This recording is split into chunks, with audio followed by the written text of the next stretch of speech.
They say, make them miss you, like it's a magic spell. But there's a science behind the spell, and yes, you can use it ethically. Today, we're breaking down why scarcity makes people want you more, the brain chemistry that drives the craving, and how to activate real attraction, not manipulation. If you want to be magnetic, not needy, stay tuned, my friends. Stay tuned. Welcome back to Plant the Spark. I'm Mike, your no BS relationship coach who loves psychology and bad puns in equal measure. Now, today we're going to go ahead and decode that chase, right? Scarcity, uncertainty, desire. We'll cover peer-reviewed studies on uncertainty and attraction, the scarcity principle from social psychology, dopamine anticipation, and a big section on hypergamy, because we all know you dudes want to know what evolutionary and cross-cultural research says about mate preferences. We'll also talk about how modern dating amplifies these dynamics. I'm going to end with practical, ethical steps you can take tonight to increase your mate value. Think competence, think confidence, availability calibration, and how to do it without becoming emotionally manipulative. Let's light that spark, baby. All right, first, what do we mean by scarcity? In social psychology, scarcity is the perception that something is limited, rare, or maybe at risk of being lost. Dr. Robert Cialdini included scarcity as one of the core principles of influence. When resources or opportunities are limited, people value them more. That's been replicated across persuasion and consumer research in multiple studies.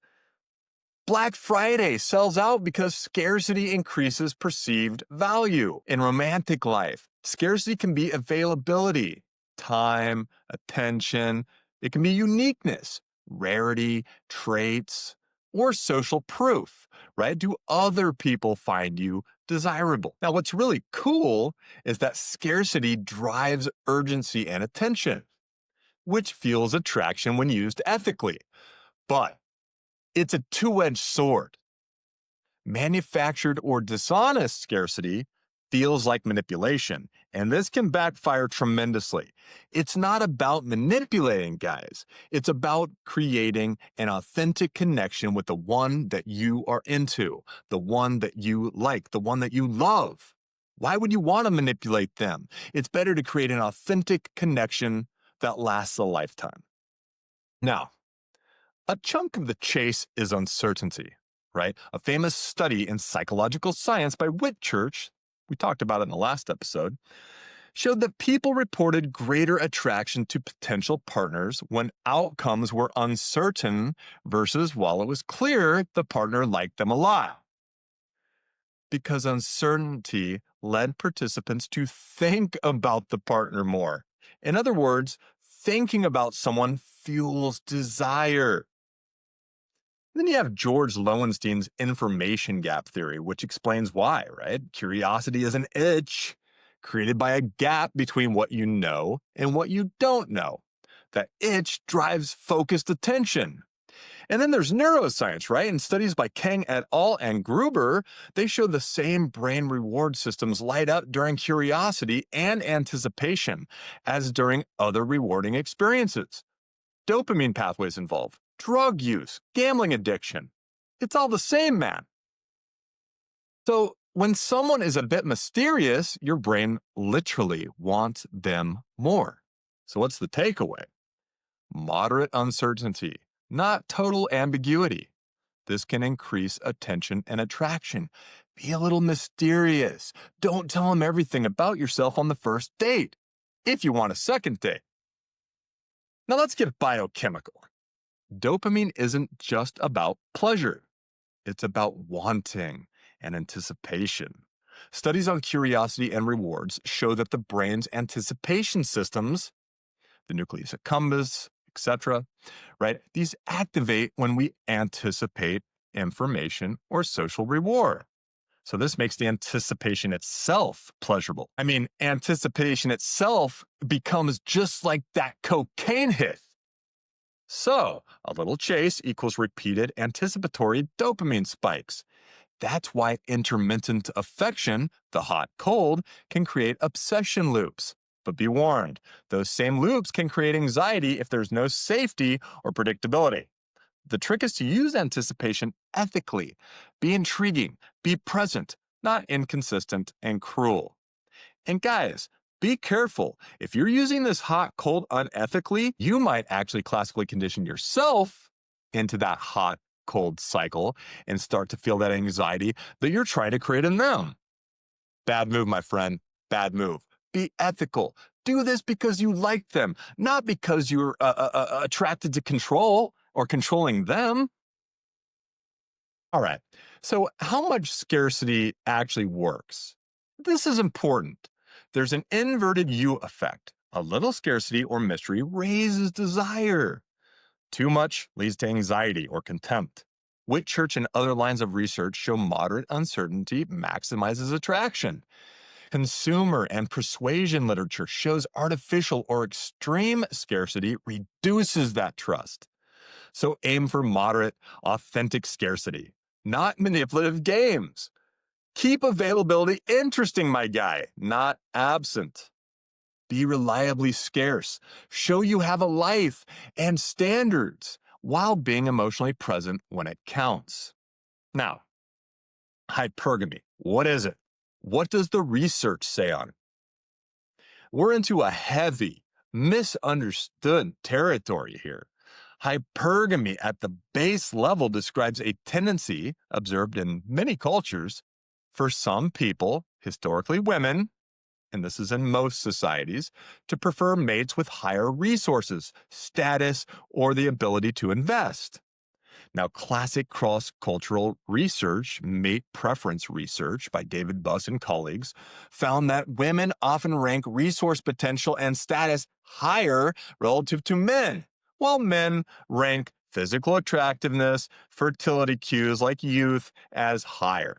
These patterns show up cross culturally, though the magnitude does vary by culture and context. Now, an important nuance here, right? Hypergamy is a tendency, it is not destiny. Socioeconomic changes, female educational and economic empowerment, cultural norms, they shift these patterns. Where women have more economic independence, the emphasis on financial resources declines and preferences diversify. Now, recent assortative mating research also shows people increasingly mate with similar education and socioeconomic levels. See, you don't got to be a millionaire. You don't even have to be rich. As long as you and your partner sort of match up on those levels, you'll be fine. Now, because you asked for the practical part, because that's what we like to do. And many dating creators, like Casey Zander, great guy, right? Great podcast, right? They talk about activating this hypergamy.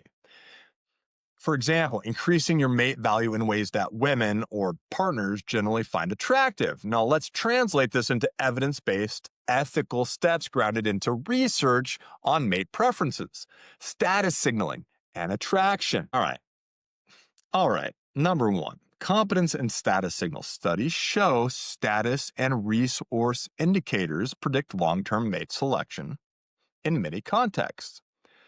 This doesn't mean ostentatious bling, it means competence, reliability, domain mastery. Become excellent at something people care about, whether it's a career, a skill, craft, leadership, whatever it might be. Authentic competence signals value more than faked status. Be yourself. Just be really, really good at it. What's that line from that song? Don't be mad because I'm doing me better than you doing you. Okay, that was bad. There's also emotional stability and confidence. Research on long term mate value emphasizes emotional reliability and secure attachment as key predictors of relationship satisfaction. Being calm under stress, emotionally predictable, increases your mate value. So when you get to the hotel, right, you're on vacation and you and your person, you walk in and you go up to the front desk and you're about to check in and the lady's like, "Oh, I'm sorry, sir, we're not going to be able to check you in for another 5, 10 minutes, 5, 10 hours." I've been there. And it is not easy to keep your cool, but keep your cool, man. First of all, why lose it over something stupid like a reservation? Second, it doesn't really look that hot to get that hot. Now, there's also social proof and network, right? People value partners who are accepted by their social group. Social proof, having friends, being respected, being sought after, it increases your perceived value. Now, assortative mating research shows social networks matter. Don't fake a scene, cultivate real relationships and meaningful status. It's not about posting those fake selfies, right? With you and a bunch of people in some stupid pose, right? It's about actually enjoying the real company of real people, right? You might even find someone better than that person that you're trying to impress. Resource potential and future orientation. Longitudinal studies emphasize potential, ambition, planning, resource management as attraction cues, investing in skills that increase your future prospects, education, savings, career growth. This signals investment capacity. Now, there's also physical presentation and health, right? Physical cues still matter. Grooming, health, fitness, style. These are all proven correlates of attraction and perceived mate value. This is honest signaling of health and self care, not shallow vanity. Now, how do you use this ethically? Improve your skills, your emotional intelligence, and your social life because you want to be better, not to trick someone.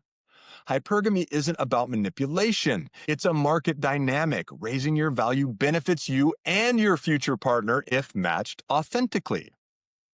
Now, what's the practical chase playbook? All right, let's operationalize 3 workflows. Number 1, create moderate scarcity. 2, signal value. 3, maintain warmth when present. Use these ethically. Workflow A, create moderate scarcity. Have busy blocks in your calendar for meaningful activities. Friends, training, creative work, podcasts. Make these visible in natural ways. Talk about them casually. I have a climbing class on Tuesday. This signals you have a life.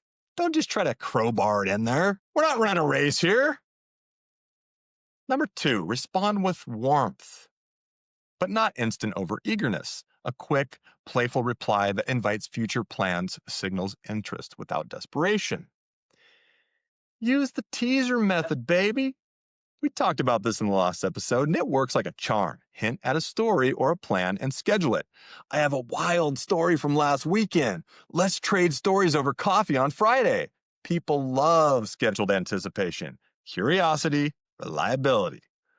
Now, workflow B, signal value. Invest in competence, take a course, get a certification, build a project, hit the gym, show growth, my dudes. Improve your presence, posture, grooming, active listening. Nod your head when they're speaking to you. Look them in their eyes, right? And actually listen, not thinking about what you're going to say next. That's annoying as hell. You also want to build social proof, cultivate friendships, demonstrate respect from peers. Not bragging, let it show naturally. Invite her out with you and the guys, or you and the girls, whatever. Now, workflow C, be warm and predictable, safety plus chase. When you're with someone, be present. Eye contact, mirroring, small affectionate cues. I talked about these in our first and our third episode. Just remember, warmth reduces anxiety and increases attachment. Keep bigger reveals for the build-up. Use narrative cliffhangers ethically. I'll tell you the rest on our next date. This creates anticipation without deception. Be reliable on small promises. Show up, be on time, be predictable. It reduces these anxious spirals and increases long-term attraction. And that's what we're trying to do here. Some scripts you can try. I'm tied up tonight, but I'd love to meet Saturday. Are you free? This is respectful. It shows respectful scarcity and a specific plan. You're not just leaving them hanging out in the limbo, right? Here's another one. That's a long story. I'll tell you after dessert. Teaser plus scheduled reveal. Here's another one. I'm really excited about this course I'm taking. It's been a game changer for me. Value plus growth signal. And then it gives you something fun to talk about on your next date. All right, so listen, let's be clear. Do not weaponize scarcity. Emotional manipulation, ghosting to create jealousy, gaslighting to create dependence. This is abusive. The research shows long term relationship outcomes depend more on trust, reciprocity, and repair capacity than on short term sexual desire. If your tactics create chronic anxiety or erode trust, stop. These are red flags for your partner. Repeated stonewalling, chronic unpredictability, refusal to discuss or negotiate needs, or using scarcity exclusively to control.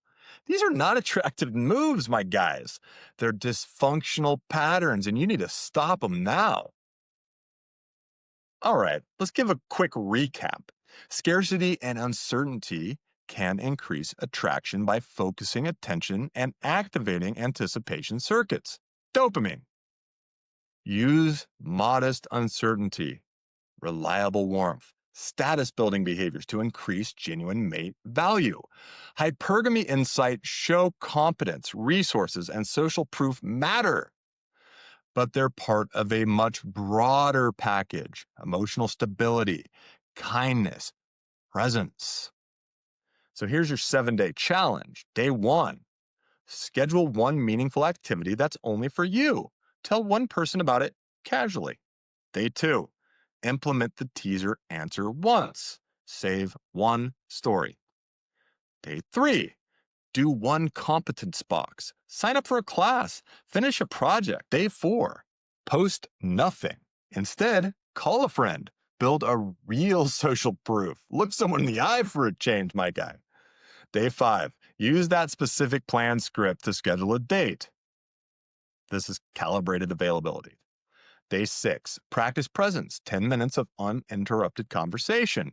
No phone. And by the time you get to day seven, reflect, journal. Yeah, I know most people don't like to journal, but look, do it. Did your interest change? Did you feel better? Adjust. If you try this challenge, comment below with your result. I promise I'll read the best ones and feature them. All right. Scarcity isn't a trick. It's an amplifier for genuine value. Think of it as like seasoning. Used correctly, food tastes amazing. Used wrong, you've ruined dinner and maybe the relationship. Be good. Be interesting. Be reliably scarce. And most importantly, be someone worth chasing. Be someone worth chasing. If you like this, hit like, subscribe, and share with a friend who needs to stop being needy and start becoming legendary. I'm Mike. Plant your spark, but don't burn bridges for attention. See you next week. Later.